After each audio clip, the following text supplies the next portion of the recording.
आणि मग तो रिक्षा काय आई? बस.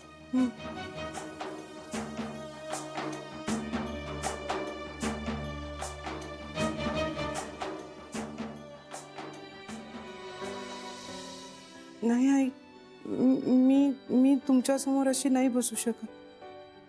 काही दिखाऊपणा करण्याची गरज नाहीये. बस. नाही आई, मी दिखाऊपणा नाही करत आहे आई. खरंच मला असं वाटतं.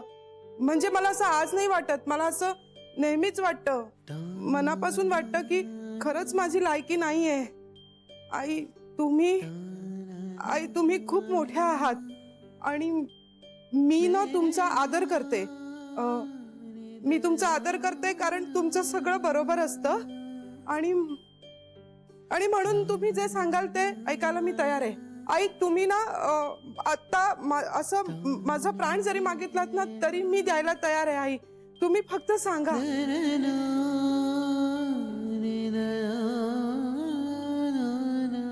म्हणजे माझ्या कातड्याचे जोडे करून जरी मी तुमच्या पायात घातले ना आई तरी ते पुरे पडणार नाहीत आई.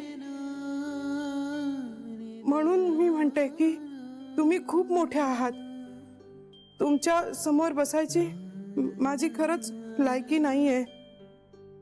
तुम्ही किती करता ना आमच्यासाठी. तुम्ही ना माझ्यासाठी अशा देवाच्या जागी आहात आई. देवासारखे आहात तुम्ही माझ्यासाठी. छोटे हं? जरा थांब, जरा शांत हो. खूप बोलतेस तू. अरे श्री, पण मी सगळं खरं बोलतेय. आईने किती केलंय ना आपल्या सगळ्यांसाठी. केलंय ना. आई खरंच तुम्ही खूप केलं. म्हणजे माझ्यावर तर अनंत उपकार आहेत तुमचे आई. मी खरं सांगते. मी कोण, कुठली आई. तुम्ही मला त्या कुठल्या तरी गरीब घरातून इथे एवढ्या मोठ्या वैभवात आणलत आई. मग मी इथलीच एक झाले. मला इतकं तुम्ही समजून घेतलं. मला कळलंच नाही कधी. तुम्ही खूप मोठ्या आहात आई. आमचा तर दिवस तुमच्याशिवाय सुरूच होत नाही. हो की नाही इंदू बहिणी? सतत उठता बसता तुमचे विचार असतात. म्हणजे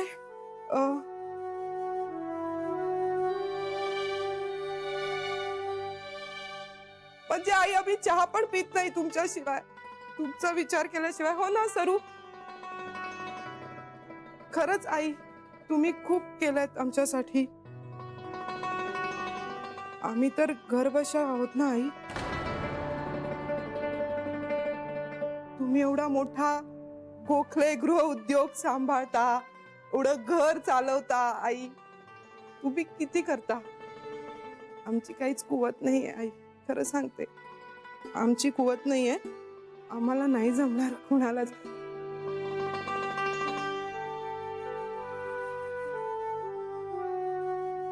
आई हे तुम्हीच करू शकता. फक्त तुम्ही करू शकता आई. तुम्हीच करू शकता. आयजी, मी छोट्या आईशी बोलतो. मी तिला आत घेऊन जातो. थांब श्री.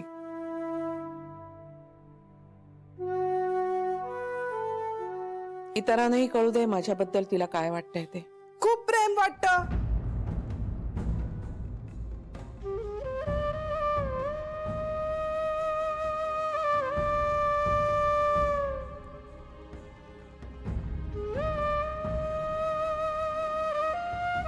आई तुमच्याविषयी खूप प्रेम वाटतं, माया वाटते, आपुलकी वाटते.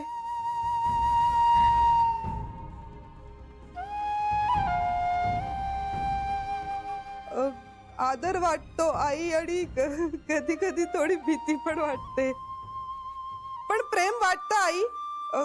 कारण तुम्ही मला कधीच सुनेसारखं नाही वागवलं. तुम्ही नेहमी मला तुमच्या मुलीसारखं वागवलं. तुम्ही नेहमी म्हणता की जशी बेबी तशी मी. तुम्ही म्हणजे फक्त म्हणत नाही आई, तुमच्या कृतीतून पण तेच दिसतं.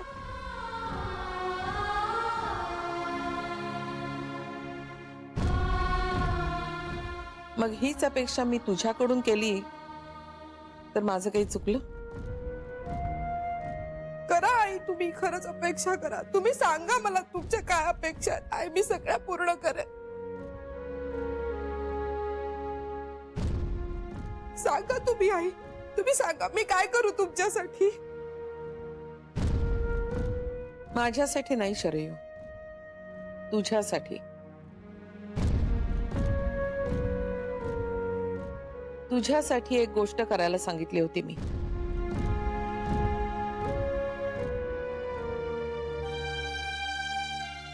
पण तेही ऐकलं नाहीस तू. मी ऐकलं नाही तुमचं. नाही नाही आई, असं नाही होणार. म्हणजे मी मुद्दामून नसेल केलं.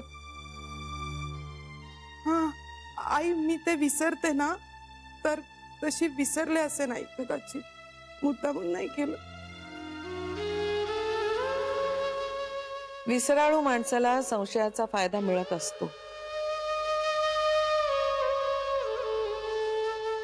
पण ही गोष्ट तू विसरली असशील असं मला नाही वाटत. शक्यच नाही ते.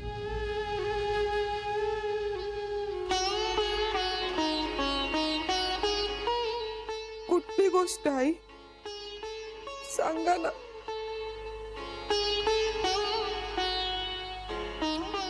ते तू स्वतःलाच विचार. आई, मला खरंच नाही आठवत आहे. काय केलंय मी? आई, तुम्ही अशा का वागताय माझ्याशी? तुम्ही बोला ना, हवं तर मला ओरडा, मला मारा, पण जे काय ते असं आई हक्काने सांगा मला.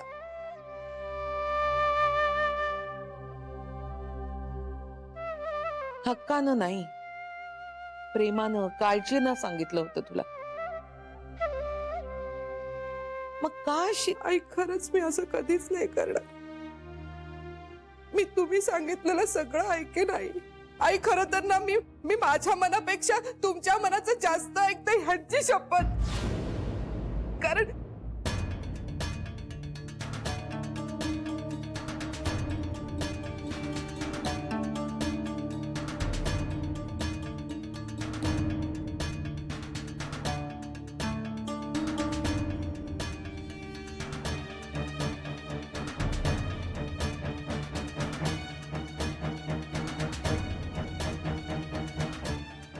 आई, मी तुमच्यावर जीवापाड प्रेम करते आई.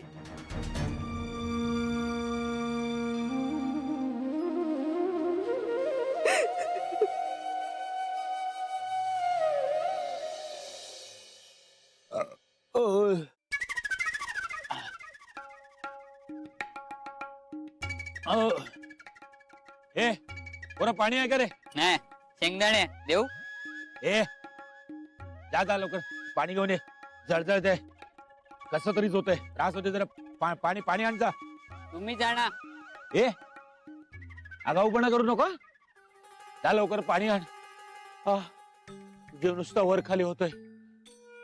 ऐकलं नाहीस काय? पोलिसांना बोलवू काय? कशाबद्दल? कशाबद्दल म्हणजे? अरे, तू विकलेले दाणे खाऊन तब्येत बिघडली माझी. डोकं तर गरगरायला लागलंय. अरे बाप रे, दाण्यातनं विषबाधा करता काय? हो, बरं आहे ना तुम्ही? काय पण काय बोलता? एवढे शेंगदाणे खातं का कोण एका वेळेला? मग हे आधी सांगता येत नव्हतं काय? बस, कोण खातंय तर आपल्या दाण्यातनं खाऊ दे. दुसऱ्यांच्या तब्येतीशी खेळता का तुम्ही? गरगरते, येते, आतड बाहेर येत आहे, ऑन द वे आहे. अरे बाबा, काहीतरी औषध दे रे बाबा लवकर. हा, हो साहेब, आधी माझे पैसे द्या. धोत्रीत देईन तुझ्या. लाज वाटत नाही का रे? हा, अरे बाबा, आजारी माणसाकडे पैसे मागतो काय तू? आता हार्ट अटॅक येणार बहुतेक. हो, तुम्हाला काय झालंय हो दात काढायला? नाही, मला काहीच नाही झालं. झालंय तुम्हाला ऍसिडिटी झाली ना. हे घ्या,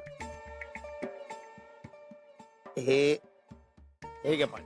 हा, एक मिनिट, ही घ्या, ही घ्या गोळी.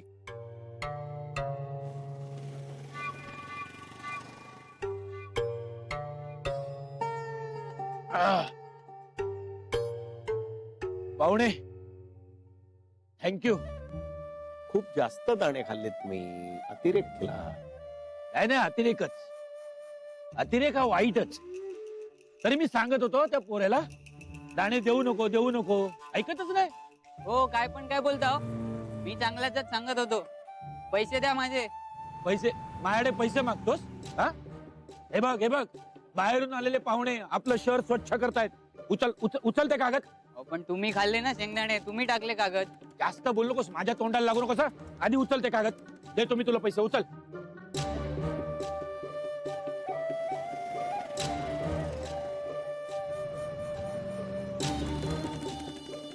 हा, हे घे पैसे. टाकला डोक्यावर पडलाय वाटतं. हा, अजून देऊ शेंगदाणे? आहे नको. पाहुणे, अजून एक गोळी आहे का तुमच्याकडे? खूप खूप गरज आहे हो. बरं वाटत नाही का अजून? नाही हो. हे बघा, थोडा वेळ लागेल. आणि अति औषधं कधीही घेऊ नये आणि कुठल्याही गोष्टीचा कधीच अतिरेक करू नये. माझी आई नेहमी सांगायची. मी ऐकलं नाही तो भाग वेगळा. माझ्या आईने तुम्हाला कधी काही सांगितलंच नाही. नाही, तिला माहित होतं काही सांगून उपयोग होणार नाही, आणि झालंही तसंच. सगळंच हरवून बसलोय मी. 2 बायका केल्या, पण त्यांचंही कधी काय ऐकलं नाही मी. अहो कधी बरं वाटेल हो? थोडा वेळ लागेल. कुठल्याही गोष्टीचा परिणाम दिसून यायला थोडा वेळ लागेल. Have patience. हेही तुमची आईच म्हणायची का? हो, माझी आईच म्हणायची.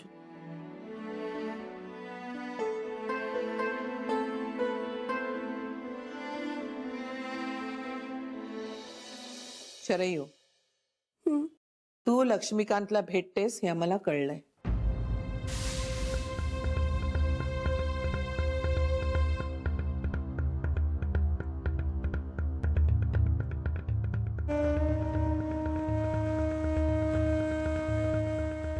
नाही आई.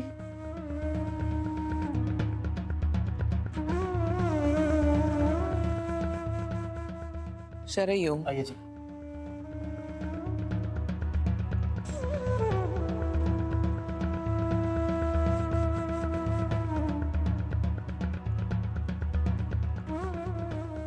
नाही भेटत.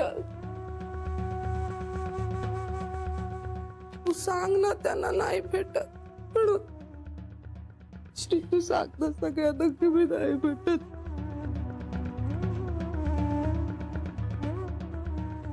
छोटी आई, नाही म्हणू नकोस. मी आज स्वतः तुला काका बरोबर पाहिलंय.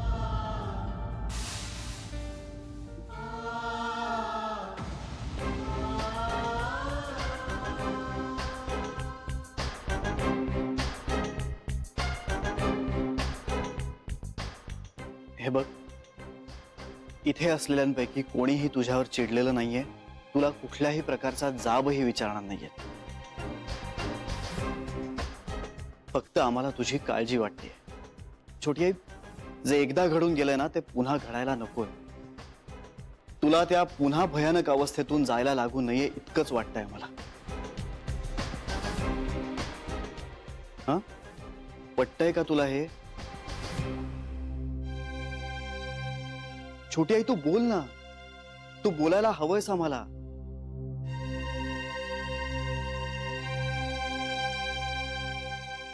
हे बघ, फक्त तू बोलत राहशील आणि आम्ही ऐकत राहू, किंवा आम्ही बोलत राहू आणि तू ऐकत राहशील, असं नकोय. आपण सगळे मिळून बोलूया ना. खरं जे आहे ते बोलूया.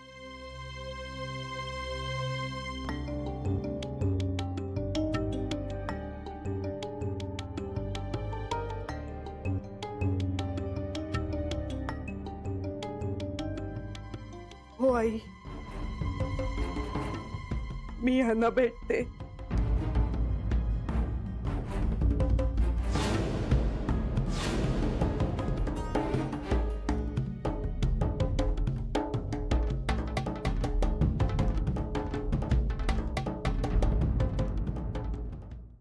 मी भेटते यांना.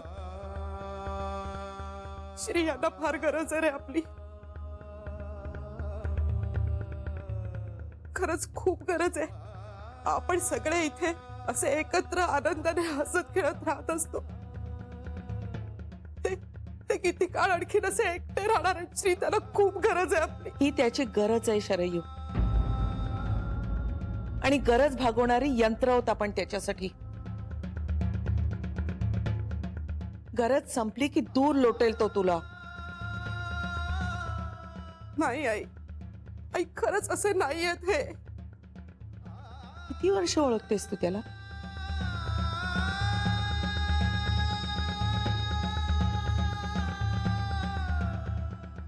पंचवीस वर्ष.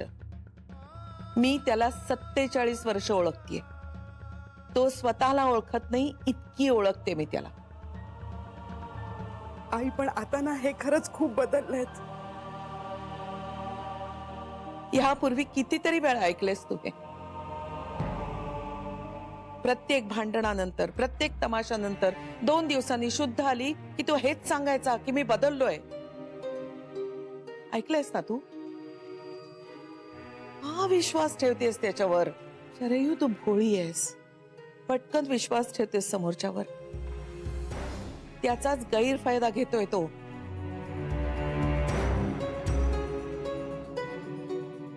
आई पण आता खूप काळ लोटलाय हो. आणखी किती दिवस ते असे एकटे राहणार आहेत? काळ लोटलाय म्हणून शहाणपण आलंच असेल अशातला भाग नाही शरयू.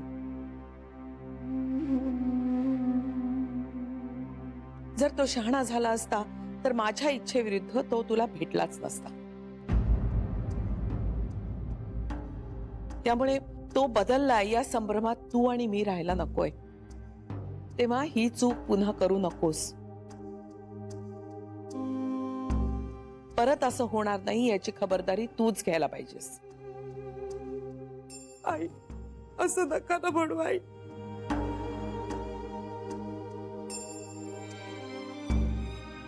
आई, त्याच्या विचाराने जीव तुटतो हो माझा.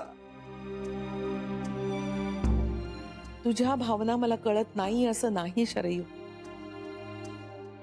पण अपात्री दान दिल्यानं कुणाचंही भलं होत नाही.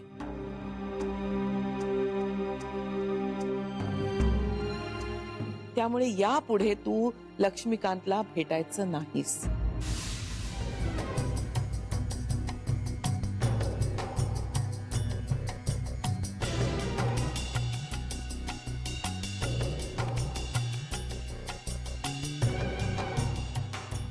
आई, उगाच खोटी कारणं देऊ नकोस. खोटं बोलल्यानंतर मी श्रीला सुद्धा माफ केलं नाही, तुलाही करणार नाही.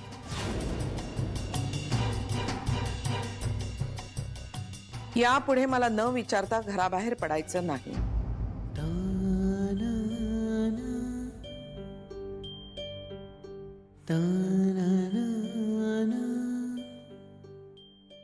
भाजी आणायला पण नाही.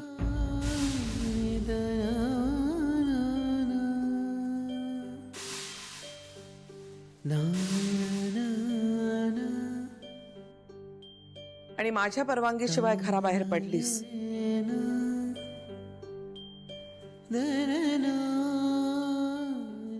तर परत न येण्याच्या तयारीने.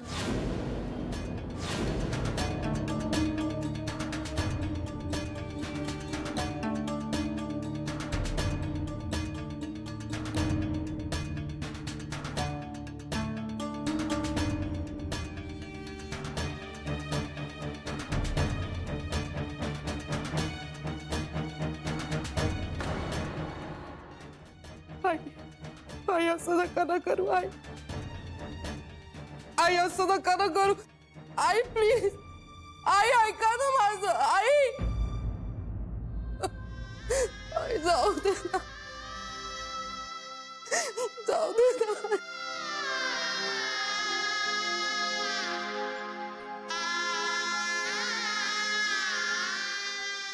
आई जाऊ दे ना प्लीज.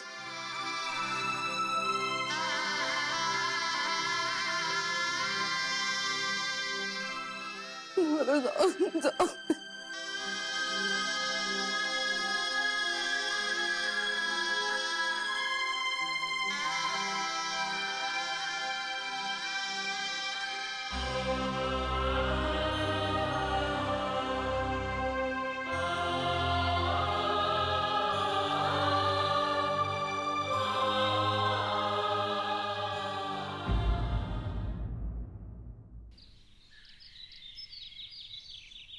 ताई दे ना ग, निवडू मी.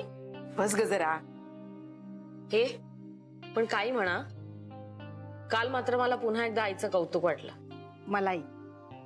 खरंच ग, मला वाटलं होतं आई खूप चिडतील, शरूला खूप बोलतील, पण त्या किती शांतपणे बोलत होत्या शरूशी. तेच तर ना. आता तुम्ही माझ्यावर चिडाल, पण शरयू काल मूर्खासारखं बोलत होती असं वाटतंय मला. काही अर्थच नव्हता तिच्या बोलण्याला. या बोटावरचं त्या बोटावर. तिचं बोलणं ऐकून सुद्धा राग येत होता मला. आई कसा काय कंट्रोल करत होती तिचं तिलाच माहिती. नाही, पण मी आईना जे काय ओळखते ना त्यावरून सांगते. आई काल शरयूला काही बोलल्या नसत्याच, पण आतापर्यंत आपल्या घरात जेवढे वाद झालेत, मतभेद झालेत, त्यात कधीच आईंचा आवाज नाही चढला. त्या त्यांचं म्हणणं अत्यंत शांतपणे, नेमकेपणाने आणि खालच्या आवाजात सांगतात. आरडाओरडा करतो ना तो समोरचा माणूस. बरोबर आहे. काल सुद्धा आई शरूचं सगळं ऐकून घेऊन मग आपलं मत देत होत्या.